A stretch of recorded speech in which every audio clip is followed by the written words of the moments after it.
Olá, seja bem-vindo ao nosso canal aqui do Sinter. Hoje nós vamos fazer a correção da parte de ciências da prova do Senai.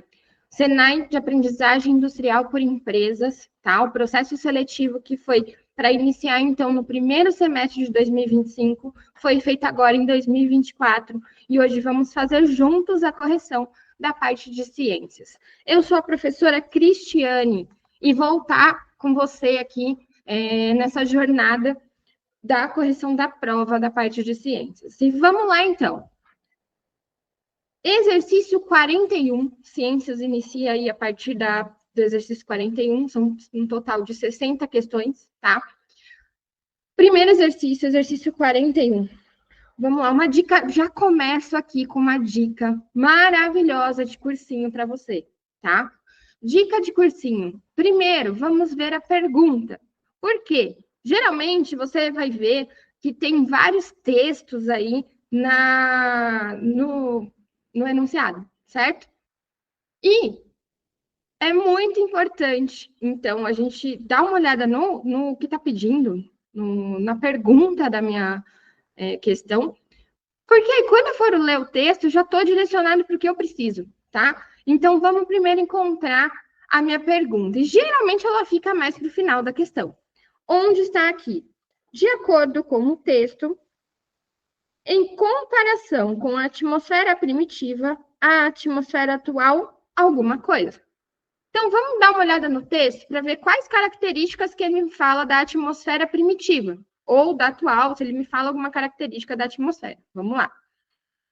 A idade do planeta Terra é estimada em cerca de 4,5 bilhões de anos. A presença de vida só se viabilizou com o aparecimento de água no estado líquido. O que ocorreu com a formação dos oceanos há cerca de 3,8 bilhões de anos. Nessa época, a atmosfera da Terra primitiva apresentava características marcantes. Predomínio de gases como vapor de água. Opa, ele está me falando a composição aqui, já vou grifando o que eu acho importante. Dica de cursinho também, tá? Gás carbônico, 30%. Nitrogênio, 40%. E metano, 5%.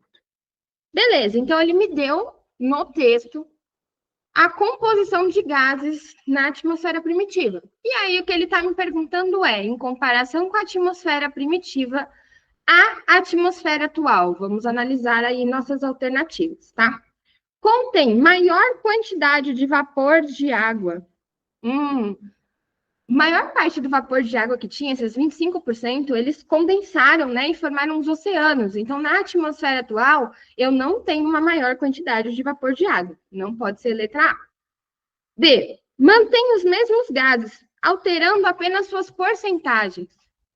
Aqui a gente já pode pensar o seguinte, que gás que nós precisamos para respirar? Oxigênio. Oxigênio foi listado nessa composição? Não. Então, já podemos pensar que não tem aí a mesma composição de gases. Não manteve, teve alteração, tá?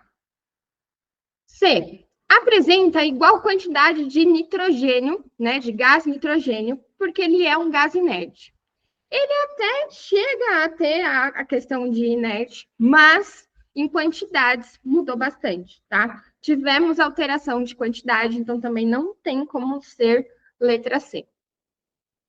Letra D. Possui mais gás carbônico, CO2, do que na época, por causa da industrialização. Gás carbônico era um 30% na época da atmosfera primitiva, conforme aqui ele me falou no texto. A industrialização, realmente, ela aumenta a quantidade de gás carbônico na atmosfera. Mas não chegamos, estamos bem longe dos 30%, que é o que tinha na atmosfera primitiva. Hoje, nós temos cerca de 0,04% de gás carbônico, tá? Muito prejudicial, mas, visto aqui no nosso exercício, não é também verdadeira a alternativa D. Opa, tá sobrando a E. Vamos ver. Possui composição química diferente, pois há oxigênio gerado na fotossíntese. Exatamente. Falei, inclusive, para vocês, quando a gente comentou ali da quantidade de gases, né, que tinham oxigênio. E ele é gerado pela fotossíntese. Então, portanto, a alternativa correta, letra E. Beleza? Exercício 42. Vamos lá, com aquela dica de cursinho que eu já te dei e vamos seguir até o final. Vamos ler primeiro, né, a pergunta. Minha pergunta tem até um ponto de interrogação aqui, olha. Então, qual o método de separação de misturas pode ser empregado para separar a mistura formada? Preciso saber qual foi a mistura formada. Então, é isso que eu vou procurar no meu texto, tá? Então, bora lá. O proprietário de um veículo, ele possuía alguns litros de gasolina em um tanque. Então, eu já sei que envolve gasolina, tá? E já vou pensar aqui em estado líquido, porque eu estou falando de separação de misturas, né? Matéria de química. E lá em separação de misturas também tem diferença de sólido, líquido ou gás, tá? Seguindo aqui na leitura. Entretanto, por acidente, o homem deixou cair água dentro do recipiente. Opa, então eu misturei gasolina e água, tudo em estado líquido, tá? Formando uma mistura que apresentava duas fases distintas. Qualquer mistura que tenha duas fases, na classificação de mistura, lembrando aí termos de química, nós chamamos de heterogênea. Então, temos aqui uma mistura heterogênea, porque ela apresenta, então, duas fases. Vamos lá agora responder essa pergunta. Ele quer saber um método de separação que eu vou conseguir separar gasolina e água, então líquido e líquido, e uma mistura heterogênea. Vamos lá. Filtração, poderia ser filtração? Filtração, ela é utilizada para separar sólido de líquido, tá? Misturas heterogêneas, mais sólido de líquido, então já descarto filtração. Peneiração. Peneiração utilizamos para separar sólido de sólido. Então, também já descarto. Não tem como ser, porque a minha mistura é líquido-líquido. Letra C, decantação. Decantação, sim, consigo separar líquido e líquido, tá? Consigo separar uma mistura heterogênea de algo que nós chamamos de líquidos imissíveis. Anota aí no seu vocabulário. Líquidos imissíveis, o que quer dizer imissíveis? Quando eles não se misturam, que é o que aconteceu aqui com a gasolina e com a água. Por isso, formou duas fases. Mas vamos conferir se D e E aí. Então, até o momento, C está na minha lista, mas vamos conferir D e E. Destilação simples. Destilação simples, ela é feita para nós separarmos uma mistura homogênea. Então, também não se enquadraria aqui como uma resposta correta. E, por fim, dissolução fracionada. A dissolução fracionada, ela é para separar sólido com sólido, onde a gente coloca um solvente. Então, também não tem como ser dissolução fracionada. Então, realmente, constatando, letra C é a alternativa correta, decantação. Ok? Vamos lá comigo, próximo exercício, exercício 43. Vamos lá procurar nossa pergunta. Qual cliente pediu uma bebida que é considerada uma mistura heterogênea a olho nu? Acabamos, inclusive, de falar de misturas de homogênea e heterogênea, né? Heterogênea é aquela que apresenta duas ou mais fases. Então, quando eu olho para a minha mistura e eu realmente vejo, parece que tem mais de uma coisa ali, é uma mistura heterogênea. Então, vamos ver as bebidas aqui para ver qual que é uma mistura heterogênea. Primeiro aqui eu tenho Vinícius com leite com achocolatado. Perceberam que eu nem precisei ler ali em cima, porque eu já fui direto no foco do que o exercício está me pedindo, tá? Leite com achocolatado. Quando a gente mistura leite com achocolatado, eu vejo uma coisa só. Então, é uma mistura homogênea. Não entra aqui como heterogêneo. Suco de uva. Poxa, meu suco de uva, cor roxa, e segue o jogo. Homogênea também. Não vejo mais de uma coisa, mais de uma fase no suco de uva. Água com gás. Aqui já dá para se pensar. Água líquida, gás gasoso. Eu tenho uma mistura de água e gás e eu vejo as duas coisas na água com gás. Aqui é heterogênea. Mas vamos bater os outros também. Sempre gosto de bater com você qual é o próximo, tá? Dá uma olhada, uma conferida se não deixamos passar nada. O Davi bebeu chá gelado. Chá gelado também, uma cor única, tudo ok. Então, homogênea. Não vejo duas fases ali. E o Lucas bebeu café filtrado. Também não vejo duas fases no meu café filtrado. Homogêneo. Então, visto que todo mundo ali, Vinícius, André, Davi e Lucas escolheram bebidas homogêneas, vimos que a água com gás do Luiz é heterogênea. Portanto, a alternativa correta, o cliente que pediu uma bebida heterogênea, é a letra A, Luiz. Beleza? Bora para mais um, exercício 44. Acompanha comigo, aqui também tema de química. Vamos lá. Novamente, vamos ver a pergunta para que a gente consiga se direcionar melhor com a parte na hora de pesquisar no meu texto, tá? Então, ele diz assim, na pergunta, já tem um ponto de interrogação aqui, então já sei que está aqui nessa frase.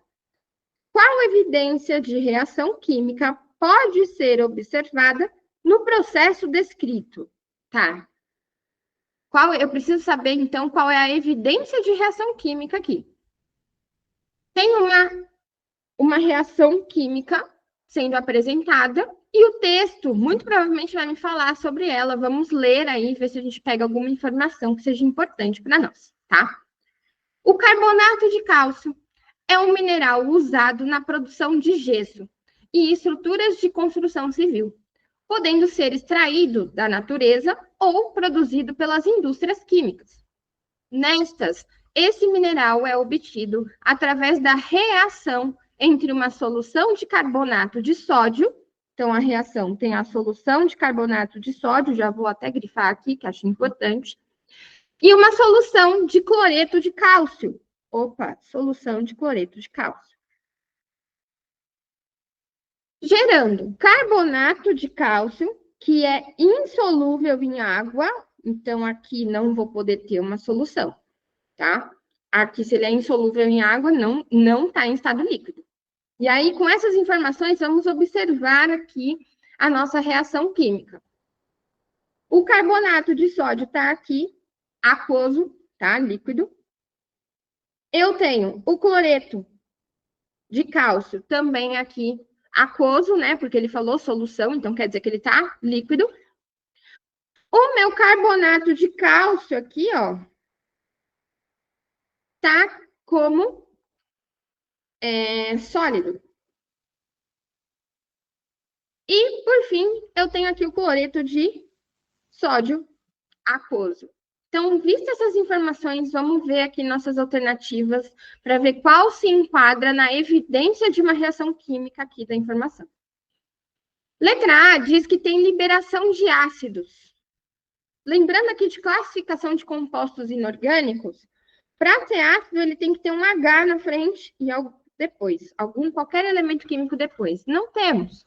Então, já não tem como ser letra A. B, diz que vai formar um precipitado, tá?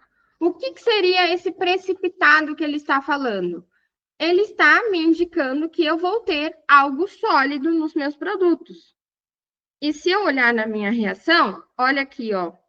Meu carbonato de cálcio está sólido, é um precipitado. Então, se enquadraria a letra B. Mas vamos só conferir as outras por via das dúvidas. Letra C, dissolução de reagentes.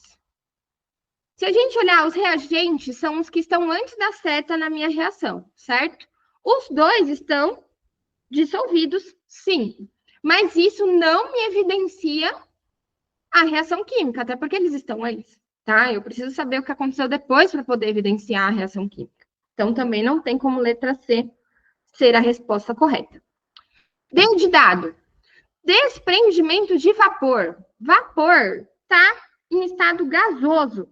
Eu não tenho nada gasoso. Eu tenho aquoso, sólido e aquoso. Então, não tem como ter desprendimentos de vapores aqui. E, por fim, letra E. Aumento de volumes dos líquidos.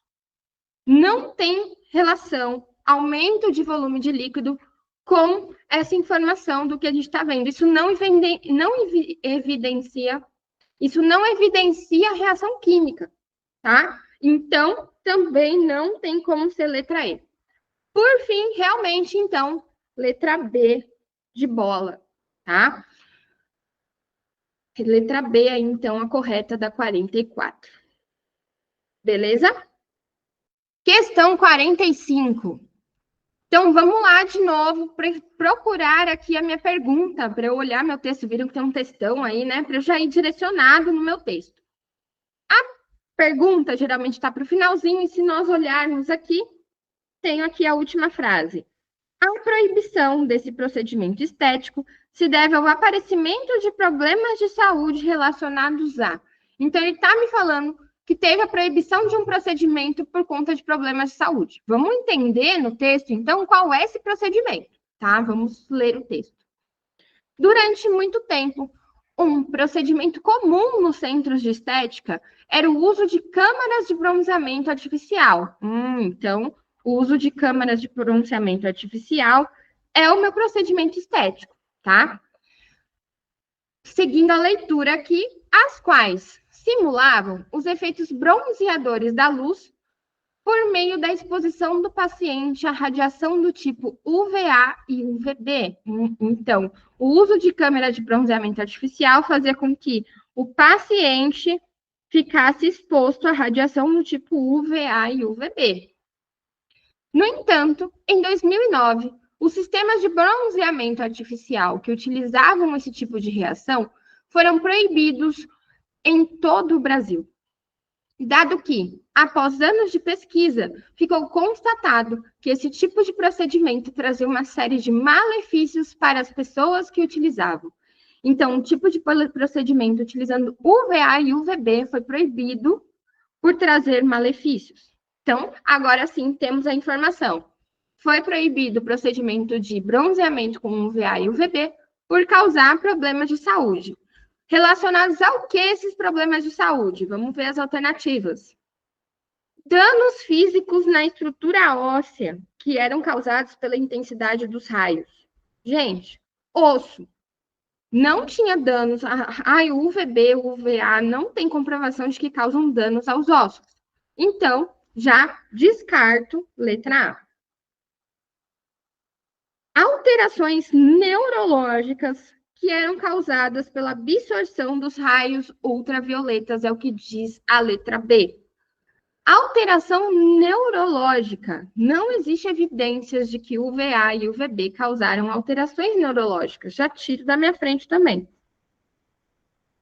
C. Dificuldades respiratórias, que eram causadas pela inalação da radiação da cabine. Gente, o UVA e o UVB não é inalado. Então, não tem como causar dificuldade respiratória. Tchau, não é letra C também. D. Lesões da pele. Opa, aqui a gente já pode ficar esperto. Sempre ouvimos falar de que UVA, UVB, raios solares, precisa tomar cuidado, passar protetor solar, já consigo pensar aqui.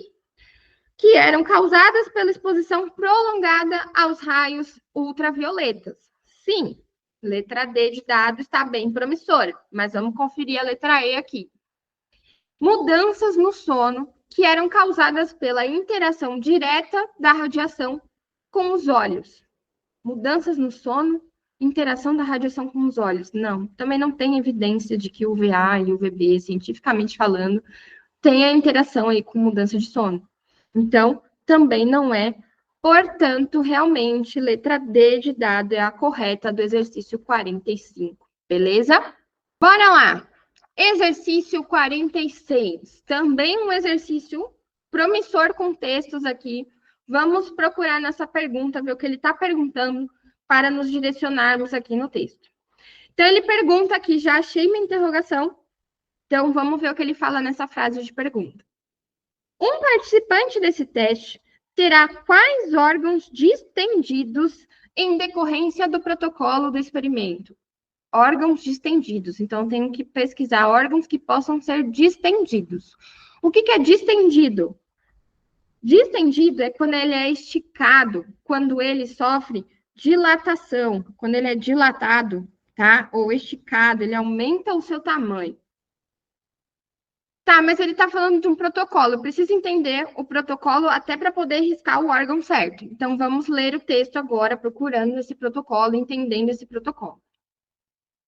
Alguns desses testes clínicos podem ser feitos no intuito de avaliar como o sistema urinário, está me falando de sistema urinário, regula a produção de urina em resposta a uma ingestão excessiva de água. Então, aqui vai ingerir água em excesso.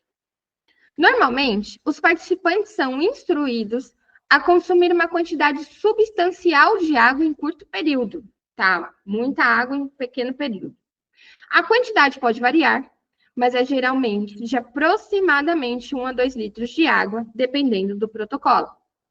Uma resposta normal à sobrecarga hídrica é a produção de uma urina diluída, indicando que os rins estão eliminando o excesso de água.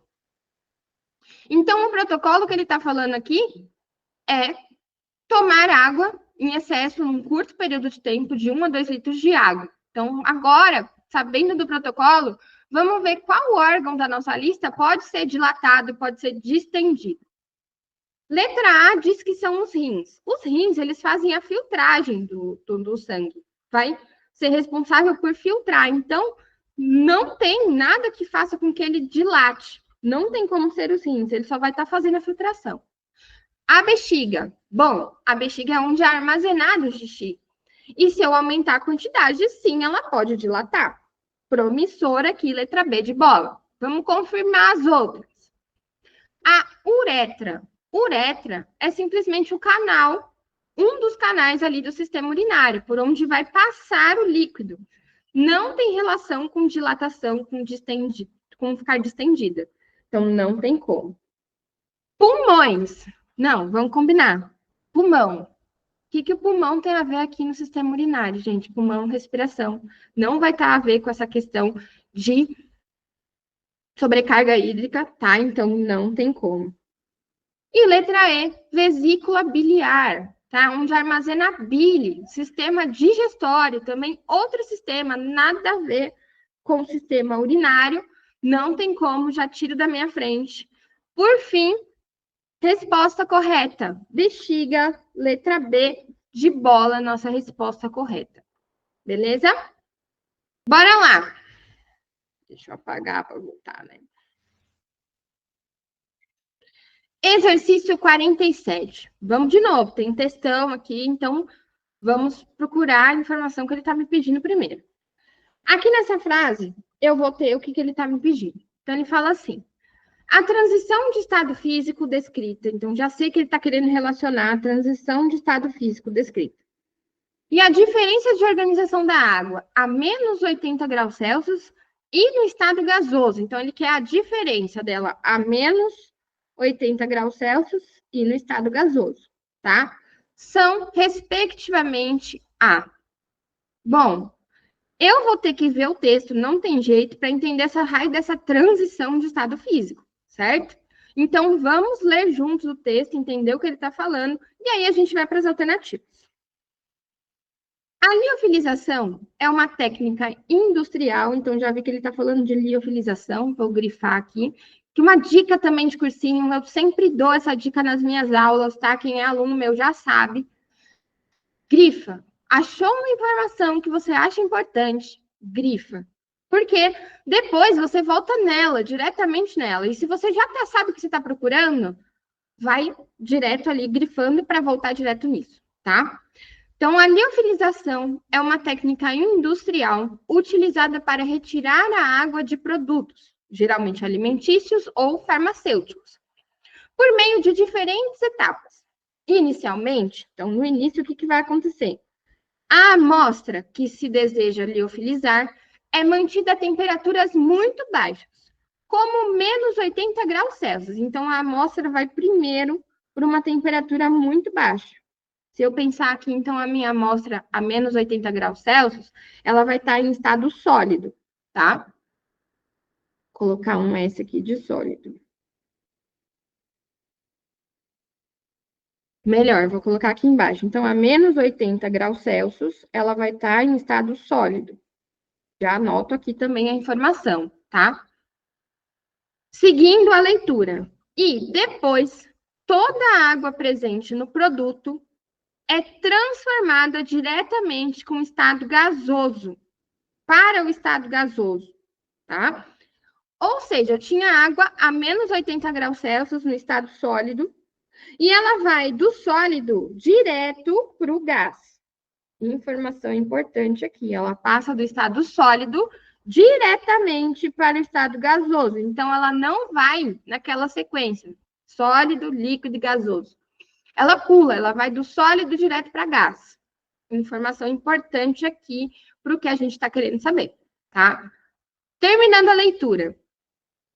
Diretamente para o estado gasoso, com o uso de equipamentos específicos que funcionam a vácuo.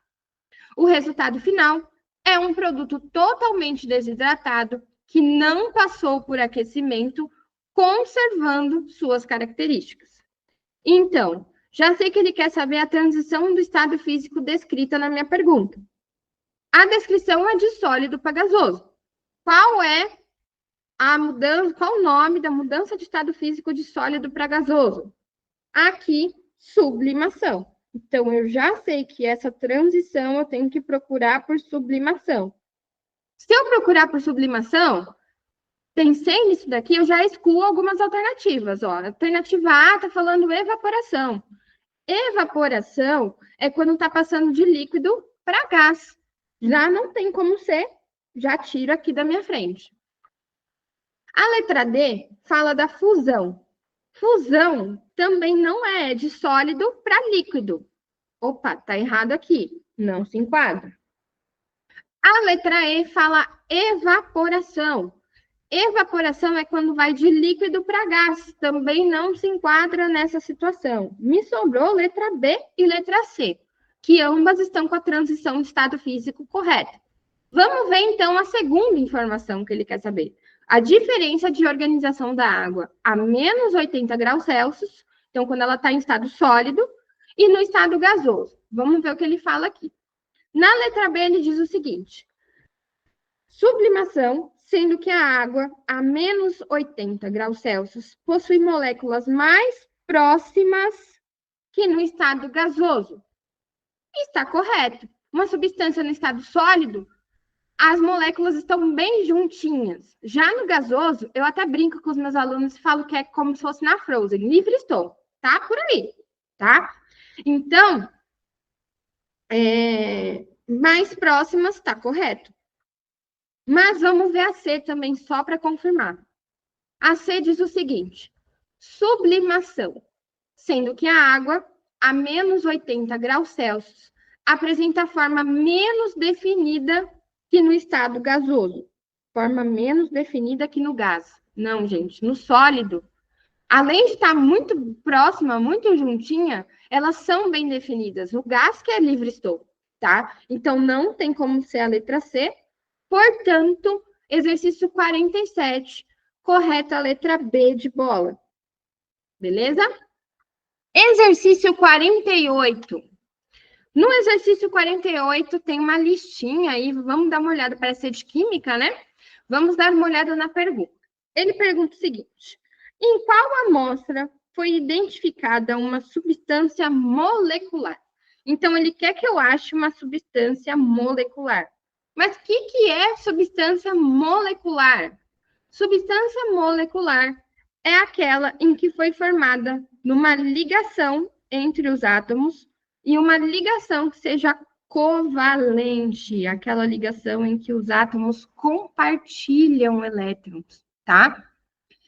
E aqui tem uma informação importante.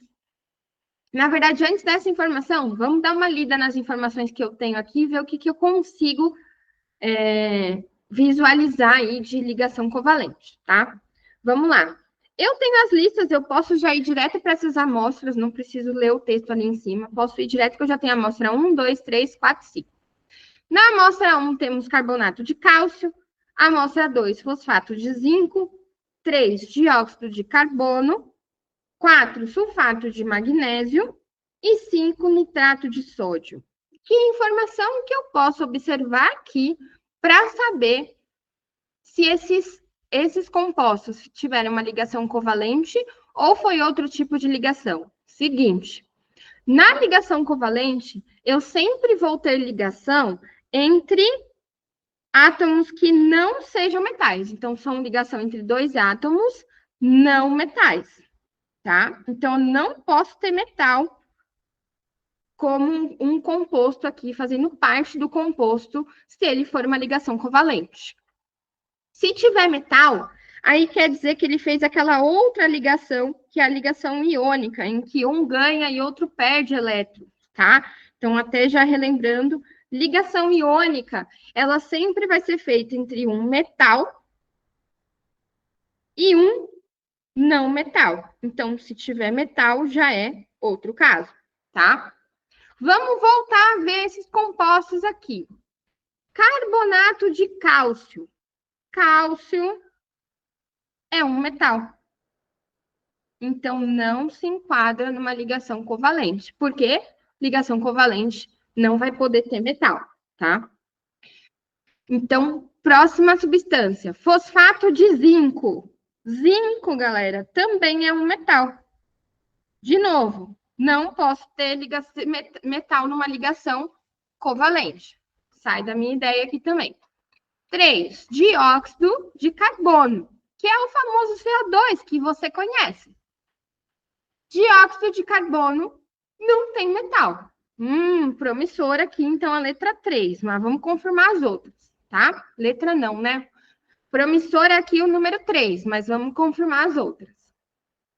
4, sulfato de magnésio. Ó, outro metal aqui. Magnésio também é metal, também sai da minha lista. E, por fim, nitrato de sódio. Gente, sódio também metal. Então, mais um que sai da minha lista, porque tem metal, não pode fazer ligação covalente. Portanto, quem é o certo? A substância que é uma substância molecular é a 3, alternativa C, de casa. Beleza?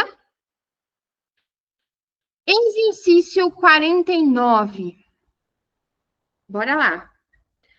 De novo, eu vou achar minha pergunta, tá? Vamos lá, achar a pergunta, macete de cursinho. Tenho meu ponto de interrogação aqui, então vamos lá. Apesar da ausência de cuidado parental, o que explica o sucesso da estratégia R ao longo da escala evolutiva? Então, ele quer saber o sucesso da estratégia R. Vamos ver o texto, que é aquele que, de novo, com texto grande, mas vamos dar uma olhada se ele me dá algumas dicas aqui nesse texto, alguma informação desse raio dessa estratégia R, tá? Vamos lá. 49, então, leitura aqui comigo. Em ecologia, as estratégias de vida de diferentes espécies podem ser descritas usando dois modelos principais: a estratégia R e a estratégia K. Beleza.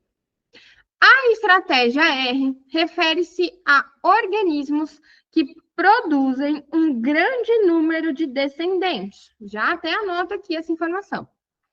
Mas eles investem relativamente pouco tempo e recursos em cada um. Então, quer dizer que aqui não tem cuidado parental, tá? Até foi o que comentou ali embaixo, né? Então, aqui eles produzem um grande número de descendentes na estratégia R, não tem cuidado parental, tá? Eles não investem tempo para cuidar deles. Há exemplo de animais como as moscas e vários outros insetos. Em contrapartida, vem a estratégia K. A estratégia K refere-se a organismos que produzem poucos descendentes, mas investem muito tempo e recursos em cada um. Então, eles têm aquele cuidado parental, cuida do filhote, alimenta, faz com que ele cresça, etc. Tá? Como os elefantes e diversos outros mamíferos. Então, já sei que ele quer saber o que explica o sucesso da estratégia R, que é aquela que tem muito descendente, produz muito descendente e não tem cuidado parental. Então, ele quer saber, mesmo sem cuidado parental, como que ela consegue ter sucesso? Vamos ver as alternativas. A. Os pais se alimentam de seus próprios filhotes e garantem a sobrevivência. Pera. Vai se alimentarem dos próprios filhotes, como que vai fazer com que isso garanta a sobrevivência se ele está diminuindo o número de descendentes. Não, não dá, não tem sucesso aqui. Então, não é letra A. B de bola. Os descendentes de um mesmo genitor se ajudam na busca de recursos do meio. Descendentes, então, se ajudam. Mas aqui não existe uma ajuda mútua para que tenha esse sucesso, tá? Não depende disso. Então, também não é letra B de bola. C de casa. Os descendentes, eles são independentes. Sim, são mesmo, tá? E possuem alta taxa de sobrevivência, mesmo sem a ajuda dos pais. Não. Essa taxa de sobrevivência, ela é baixa, tá? Eles são independentes, sim, mas a taxa é baixa. Por isso que eles precisam produzir muitos descendentes, para que algum sobreviva, né? Então, não se enquadra a letra C. Seguindo. Letra D de dado. Os descendentes são mais fortes, porque possuem diversas cópias, cada um, do material genético de seus pais. Não, não tem a ver com a questão de material genético, de ser mais forte. Aqui é realmente com aquela questão de produzir mais descendentes para que eu tenha uma maior chance de ter sobrevivência, tá? Vamos seguir para a letra E, então, que está aparecendo que deve ser ela. Vamos ler aqui. O grande número de descendentes faz com que uma quantidade suficiente de indivíduos atinja a vida adulta. Exatamente, tá? Se eu tiver maior número de descendentes, existe aí a maior chance de eu ter alguma quantidade que atinja a vida adulta. Então, letra E é a nossa resposta certa do exercício 49. Beleza? Exercício 50. Qual a nossa pergunta no exercício 50? Qual é a explicação para a situação descrita? Bom, isso aqui nem adiantou, né? Eu preciso entender o que está descrevendo para poder explicar. Então, vamos lá. Em um dia de intensa radiação solar, então já sei que estava com uma radiação solar intensa. Uma pessoa se aproximou de um carro estacionado na rua. Por descuido, encostou a mão em uma parte metálica do veículo. Então, encostou a mão na parte metálica do veículo. E ao perceber, imediatamente o calor intenso volta. Por descuido, encostou a mão em uma parte metálica do veículo e, ao perceber imediatamente o calor intenso, afastou rapidamente a mão. Então, pois a mão estava muito quente, já tirou a mão. No entanto, ao tocar a maçaneta de plástico da porta, encontrou uma superfície segura e confortável. Então, a situação que ele está me descrevendo, estava um dia de radiação intensa, a pessoa encostou a mão na parte metálica do carro sem querer, esquentou, ela tirou, só que quando ela pôs a mão na maçaneta, que era de plástico, isso não aconteceu, estava tranquilo. Então, vamos ver qual é a explicação que se enquadra aqui, qual a alternativa que explica melhor essa situação. Letra A. A radiação solar foi melhor refratada na parte metálica. Gente, refração física aqui, tá? Na refração, o raio sofre um desvio. Aqui não teve desvio de raio. Não faria com que a parte metálica ficasse quente e queimasse a mão da pessoa. Então, não tem como ser. B diz o seguinte: a radiação solar foi absorvida mais facilmente pelo metal. Sim, metal absorve, né? Ele é um meio de propagação opaco que vai absorver o calor. Então, sim, letra B parece promissora. Vamos conferir as outras para ter certeza, né? Letra C. Radiação solar foi amplificada na maçaneta de plástico. Não tem nada disso de amplificar. D de dado. Radiação solar foi destruída em contato com o plástico. Também não tem esse raio de destruição, tá? Letra E. A radiação solar foi melhor refletida na superfície de metal. Isso não explica, né, a questão do calor. A reflexão aqui não vai explicar que estava quente. Então, também não é letra E. Portanto, letra B de bola é a correta. Beleza? Questão 51. Bora lá. Procurando aqui o que ele quer. Vamos ver essa última frase. Sabendo que nenhum dos amigos estava usando óculos, é razoável supor que, em relação à saúde da visão, o amigo que não conseguiu ler prontamente as informações possui. Então, alguém não conseguiu ler prontamente as informações e ele quer saber que tipo de problema de visão essa pessoa tem. Mas para entender, eu vou ter que ver o que está descrito no texto, né? Primeiro a gente olha o que ele está pedindo, porque agora eu vou focada no texto e procurar o que ele está me falando. Então, eu preciso entender o que aconteceu com essa pessoa que não conseguiu ler as informações. Vamos lá. Dois amigos andam juntos em uma calçada. Quando, ao olharem para o lado, percebem fixado em um muro o cartaz que anuncia o show da banda favorita deles. No cartaz, localizado a 30 centímetros dos amigos, estão registradas informações sobre a apresentação. Contudo, apenas um deles consegue lê-las prontamente, sem necessidade de se afastar do muro. Então, um leu perfeitamente. O outro amigo, ele precisa se afastar cerca de 10 centímetros para conseguir enxergar. Então, um conseguiu enxergar, e esse que não conseguiu ler prontamente as informações, ele teve que se afastar. Então, ele teve que ir para mais longe para poder enxergar aqui. Ou seja, provavelmente ele tem problema para enxergar de perto, certo? Ele teve que se afastar mais, não focou na hora que ele estava ali de perto, se afastou para conseguir enxergar. Então, agora eu tenho que procurar aqui na minha alternativa um problema relacionado a enxergar direito, né? Enxergar bem de perto. Vamos lá. A primeira questão aqui, a alternativa A, diz que essa pessoa que não conseguiu ler tinha miopia. Só que miopia é dificuldade para enxergar de longe. Então, não se enquadra a miopia. Letra B de bola fala que ele tem daltonismo. Daltonismo é a pessoa que tem questão com a percepção de luz na visão. Não está relacionado com enxergar de perto ou de longe. Então, também não se enquadra. Letra C de casa, visão normal. Vamos combinar? Se ele tivesse visão normal, seria igual ao amigo dele. Visão normal poderia ser o amigo dele. Não se enquadra. Letra D diz astigmatismo. Astigmatismo é quando a pessoa tem problema de foco. Ela não vai conseguir enxergar bem, nem de perto, nem de longe. E aqui a gente viu que o problema dele estava de perto. Quando ele se afastou, ele enxergou. Então, não é astigmatismo. Por fim, o último é a hipermetropia.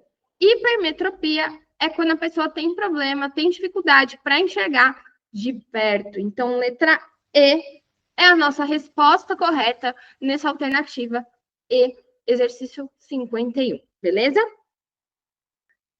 52. Aqui temos uma imagem, tá? Vamos ver o que ele está me perguntando no 52 e aí a gente analisa a imagem, tá?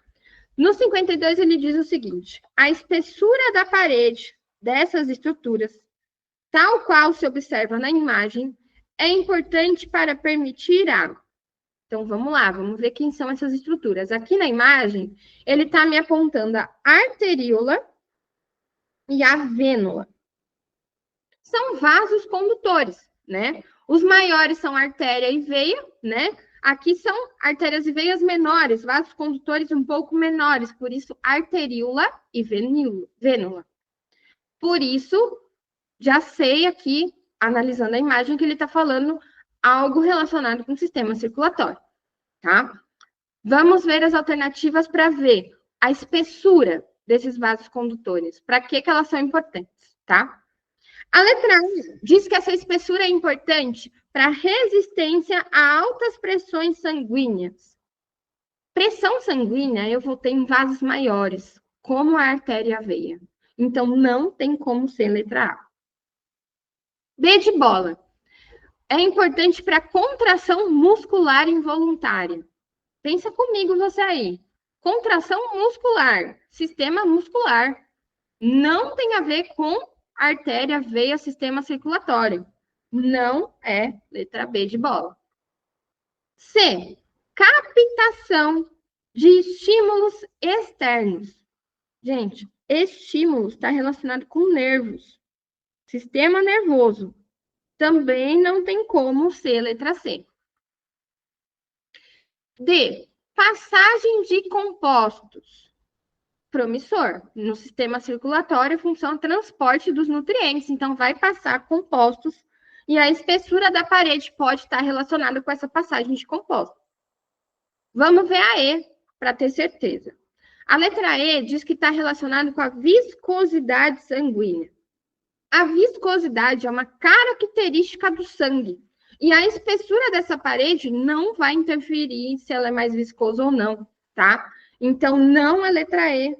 Logo, realmente, me sobra aquela que a gente estava com uma pulga atrás da orelha, letra D de dado, alternativa correta para o exercício 52. Exercício 53. Bora ver aqui a pergunta para a gente se direcionar. Aqui ele diz o seguinte na pergunta. Ao utilizar o rolo, qual é a pressão exercida sobre o solo em PA? PA, unidade de pressão, Pascal, tá? Então, aqui ele quer saber pressão exercida. Já vou até anotar, ó. P de pressão, ele quer saber qual é PA, tá? Dica de cursinho. Quando eu tenho exercícios que vai ter cálculo, exercícios de física que envolvam fórmula, tá? Dica. Vai anotando. Olha o texto, a gente vai ter que procurar no texto as informações que eu preciso para calcular a pressão, tá? E aí eu vou no texto olhando as informações que eu tenho. E já vou grifando no texto e anotando. Colocando unidade de medida também, tá? Porque eu preciso bater a unidade de medida ali. Então, vamos procurar no texto as informações que eu preciso para calcular a pressão. Vamos lá. A compactação do solo para plantação é uma prática que visa melhorar sua estabilidade, controlar a permeabilidade e facilitar a aeração das raízes. Em uma plantação de pequeno porte, que não necessita da utilização de maquinário pesado, utiliza-se um rolo de massa 20 quilos. Tem númerozinho aqui, já está me parecendo importante. Massa 20 quilos. Que eu falei para vocês, grifa, para não se perder, e já anota. M de massa, 20 quilos. Cuja área de contato com o solo é de 0,5 metros quadrados. Opa, área de contato, 0,5 metros quadrados. Vou anotar isso também. Área igual 0,5 metros quadrados. E aí ele vem uma informação aqui, ó, que provavelmente não é à toa que esse exercício me deu ela. Considere a aceleração gravitacional igual gravidade 10 metros por segundo, tá? Vamos analisar as informações que ele me deu. Ele me deu pressão, é o que ele quer saber. Ele me deu massa e me deu área. Se eu lembrar da fórmula de pressão em sólido é igual a força dividido pela área. Mas ele não me deu força, ele me deu massa. Porém, essa gravidade aqui que ele me deu, como eu disse, não foi à toa. Se eu pegar a minha massa e multiplicar pelo valor de gravidade, que é 10, aí eu vou ter força, tá? Lembrando, força é igual a massa vezes a aceleração, tá? Então, a massa é 20, a aceleração que ele me deu é 10. Qual vai ser minha força? 20 vezes 10, 200. 200 newtons de força, tá? Já tenho agora o valor de força. Tenho o valor de área para minha fórmula, então vamos calcular a pressão. Pressão igual 200 de força dividido pela área, que é 0,5. Quanto que vai dar o valor aqui? 200 dividido por 0,5, minha pressão vai dar um total de 400. Portanto, letra E tem 400. Letra E de escola é a alternativa correta dessa questão. Beleza? Bora lá. Questão 54. Naquela técnica de cursinho, vamos encontrar nossa pergunta para daí a gente seguir. Então, a pergunta aqui na questão 54, vou lá para o ponto de interrogação. Tá aqui, ó. Vou encontrar o início dessa frase. Cá está. Por qual motivo o texto chama esse gás de filtro a favor da vida? Que gás? Vou, então, procurar o gás que ele está falando para eu poder responder minha pergunta, tá? Vamos olhar o texto. Vamos lá. Em volta da Terra, há uma frágil camada de um gás chamado ozônio.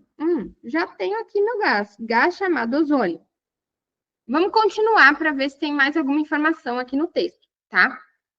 Nas alturas da estratosfera, entre 25 e 30 quilômetros acima da superfície, voltando. Vamos continuar aqui para ver se ele me dá mais alguma informação no texto, tá? Nas alturas da estratosfera, entre 25 e 30 quilômetros acima da superfície, o ozônio é um filtro a favor da vida. Ele falou aqui mesmo isso. Há evidências científicas de que substâncias fabricadas pelo homem estão destruindo a camada de ozônio. Em 1977, cientistas britânicos detectaram, pela primeira vez, a existência de um buraco na camada de ozônio sobre a Antártida. Desde então, tem-se acumulado registros de que a camada está se tornando mais fina em várias partes do mundo. Aqui ele só falou dos problemas, né? Que pode causar. Aqui ele só falou, então, um pouquinho que está tendo problema de buracos na camada de ozônio.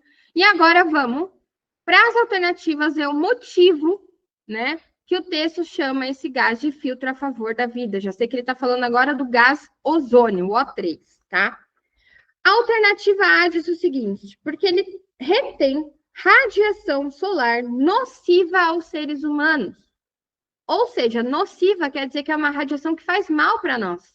Inclusive, vimos lá num exercício anterior, a gente falou de UVA e UVB, que são raios solares, né, que fazem mal para a gente. Então, a alternativa A está correta, está promissora. Mas, como a gente tem feito juntos, vamos olhar as outras só para confirmar por que elas não se enquadram nessa situação. E se elas não se enquadram mesmo. Letra B. Porque ele absorve o calor irradiado pela superfície terrestre. Não. Ozônio não absorve nada. O problema que a gente tem, inclusive, relacionado a absorver calor é com gás carbônico e metano. Então, não tem como afirmar isso. C de casa. Porque ele ajuda a manter o equilíbrio hídrico e o ciclo da água. Gás ozônio não tem nada a ver com vapor de água, então não está relacionado com água aqui. Também tiro da frente essa alternativa. D de dado. Porque ele forma uma camada que impede a entrada de poluentes. Não é a entrada de poluentes que essa camada impede. Vai passar gás, vai passar partículas do ar normalmente. Ele vai impedir a questão da radiação. Então, também não é. E a última, porque ele é responsável pela criação do oxigênio utilizado na respiração celular. Quem cria nosso oxigênio? Fotossíntese, não gás ozônio, tá? Então, também não é letra E. Então, aquela nossa pulga atrás da orelha, letra A, tá correta. A alternativa A é a resposta dessa questão, beleza? Questão 25. Temos uma figura aí de um braço, né? Mas vamos ler o que ele me pede na 55 para a gente analisar esse braço já pensando nisso. O quadro pode levar ao comprometimento do movimento do antebraço. Então, ele quer saber relacionado ao comprometimento do movimento do antebraço, já que a estrutura rompida é responsável por. Então, eu tenho que encontrar a estrutura rompida para ver do que ela é responsável, tá? E por que poderia levar um comprometimento do movimento do braço. Analisando essa imagem, nós temos aqui, então, um braço, o osso húmero e a una, né? Tá me mostrando aqui o músculo. E o problema aqui, a estrutura que foi rompida foi um tendão, tá? Com foco aqui no rompimento de um tendão, tá? O tendão é a parte do músculo que vai ajudar aí a mover os ossos. Então, esse tendão tá ajudando a mover o húmero e a una, tá? Vamos analisar qual que é a alternativa que se enquadra no que ele está pedindo, que é a estrutura rompida, que é o tendão. Vai ser responsável por qual função? Letra A, lubrificar a articulação da região. Não é o tendão que tem função de lubrificação, né? É o líquido que tem o líquido sinovial. Então, não tem como ser letra A. B de bola. O tendão é responsável por ligar as extremidades do húmero e da una. Ligação, tá?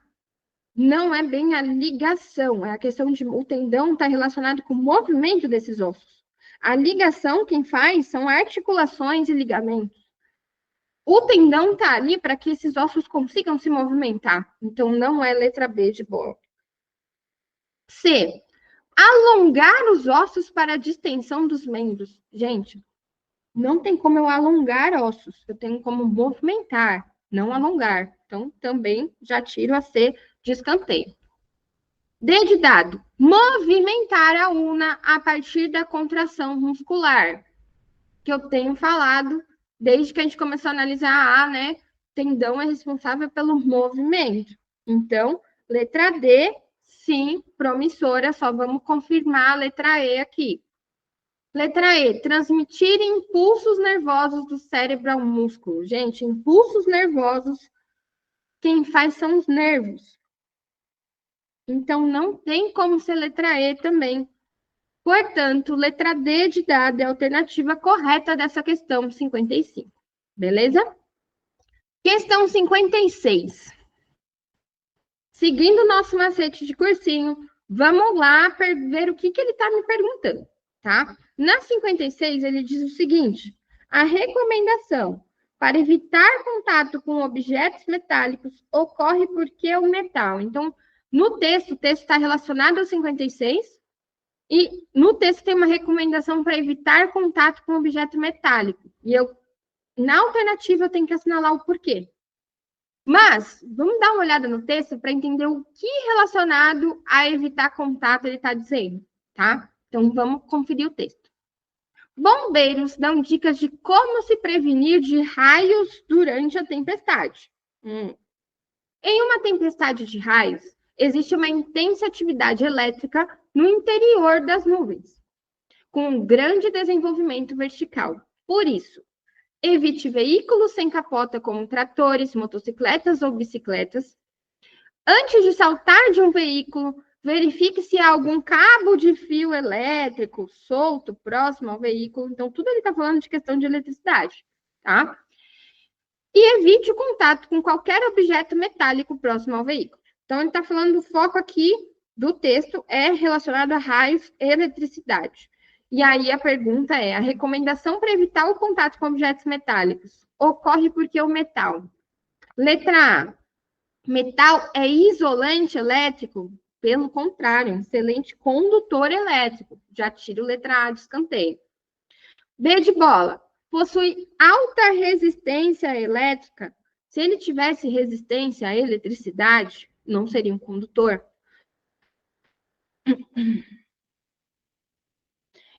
Se ele tivesse alta resistência, não seria um condutor, porque ele seria um isolante, certo? Então, também não tem como ser letra B de bola. Letra C. Dispõe de alta condutividade térmica. Quando eu falo térmica, eu estou falando de calor. Não é sobre o que o texto está falando. Está falando de eletricidade. Então, a letra C não entra nessa questão. D de dado. Oxida facilmente na presença de chuva. Ele está falando de eletricidade, não tem nada a ver com oxidação. Também tiro de escanteio letra D. Por fim, permite a passagem de corrente elétrica com facilidade. Sim, ele é condutor elétrico. Então, a alternativa certa, a letra E de escola. Beleza? Questão 57. Bora direto para a pergunta, para quando eu ler, eu já ler mais direcionado. Vamos lá. Minha última frase aqui diz respeito ao que ele está perguntando.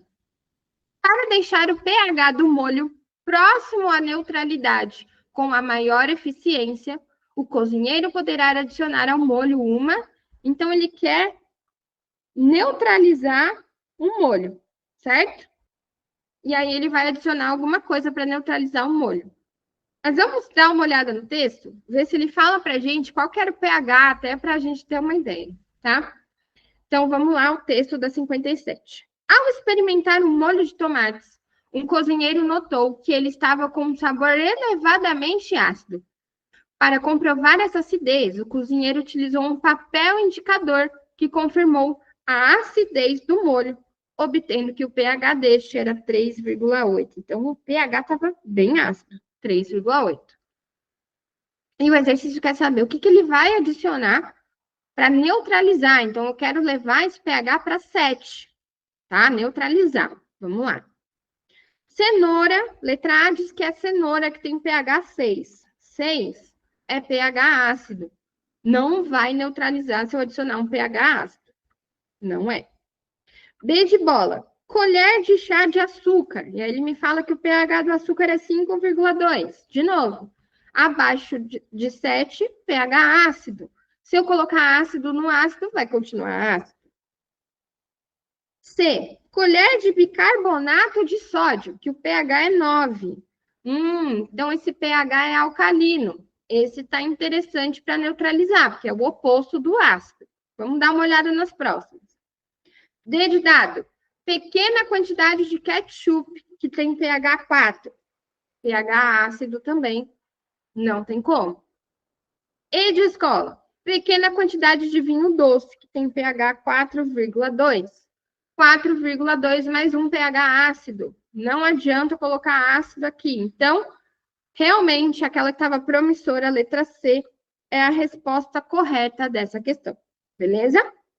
Questão 58. Vamos lá para ver o que ele está me perguntando, para eu já ir buscando essa informação no texto. Então, a pergunta aqui diz: o aparato experimental utilizado serve. Então, a pergunta aqui diz: o aparato experimental utilizado serve como um medidor caseiro para qual grandeza física?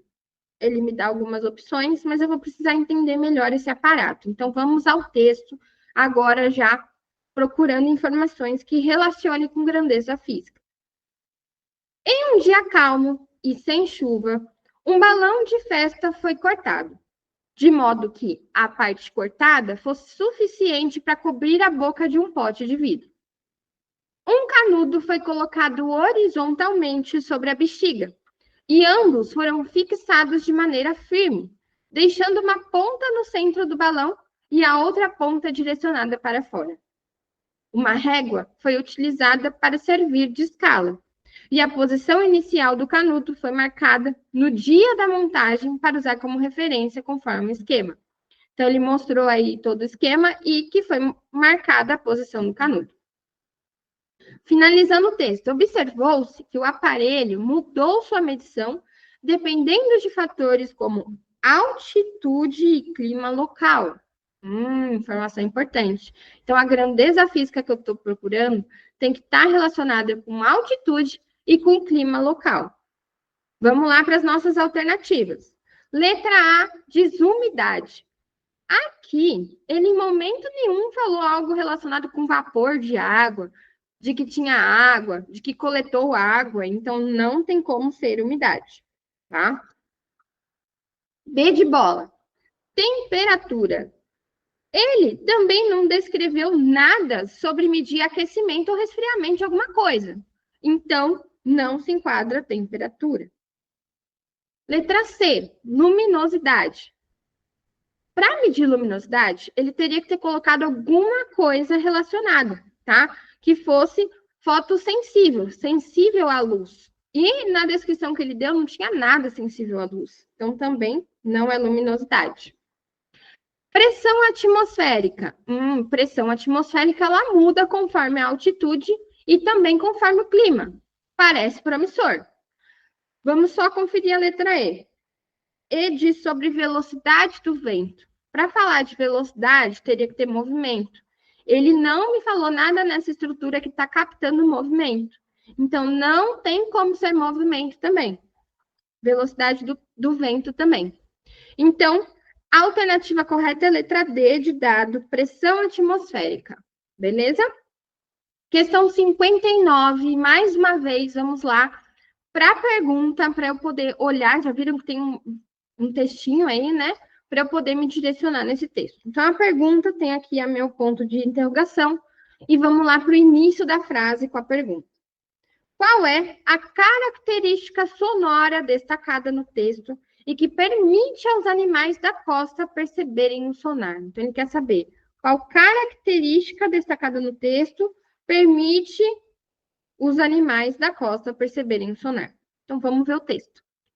O sonar é um dispositivo que utiliza ondas sonoras para mapear o ambiente subaquático e detectar objetos.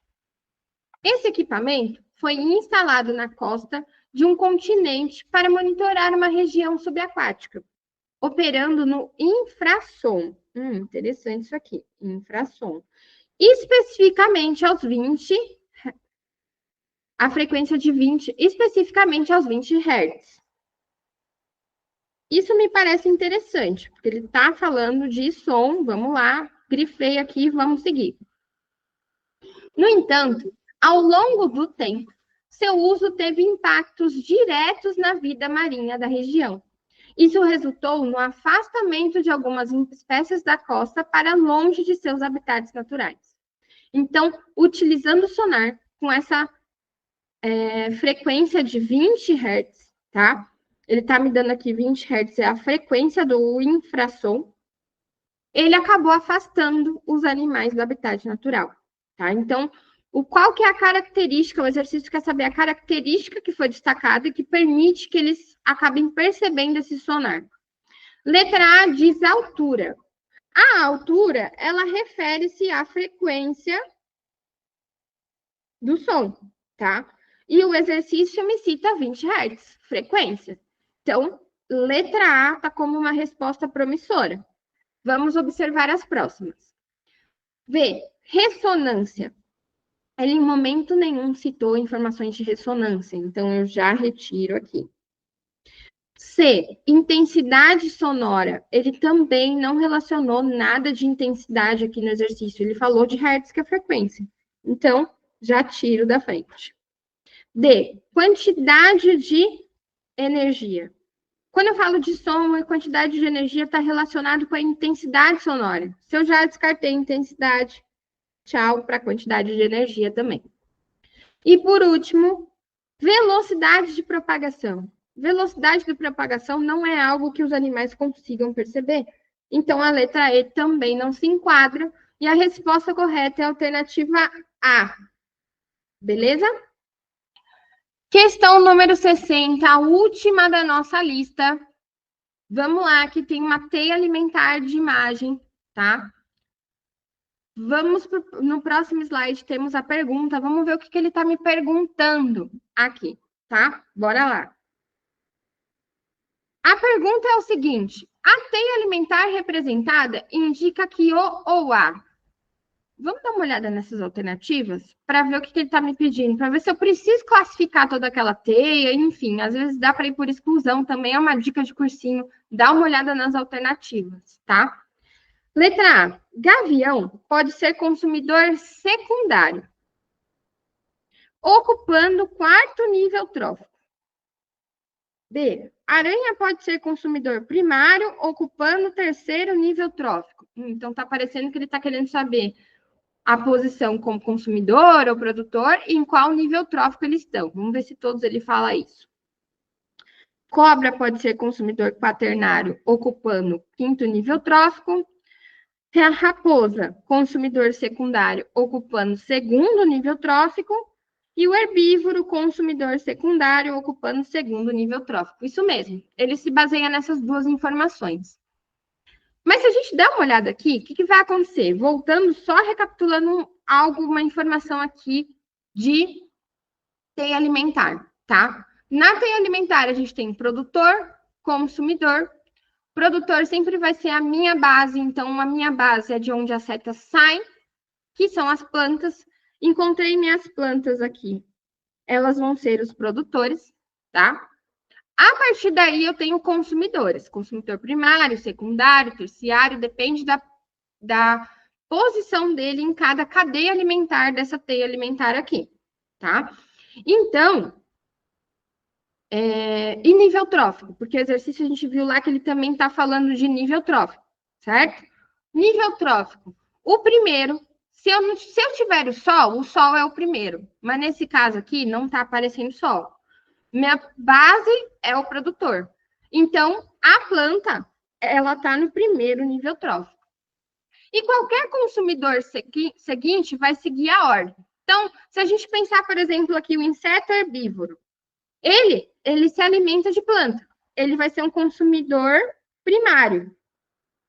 E em nível trófico, se a planta é primeira, ele vai ser segundo. O que eu estou querendo mostrar aqui para vocês? Percebam a lógica, consumidor primário, mas o nível trófico sempre vai partir do segundo, então sempre vai ser um a mais. Se ele for consumidor secundário, ele vai estar no terceiro nível trófico.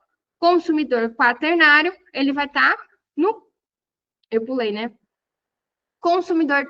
Vou voltar. Então, eu queria mostrar aqui essa lógica para vocês. Quando eu falo de consumidor, ele sempre vai estar do segundo nível trófico em diante. O primário vai estar no consumidor primário vai estar como segundo nível trófico. O consumidor secundário, nesse exemplo aqui, por exemplo, seria o sapo, vai estar como terceiro nível trófico.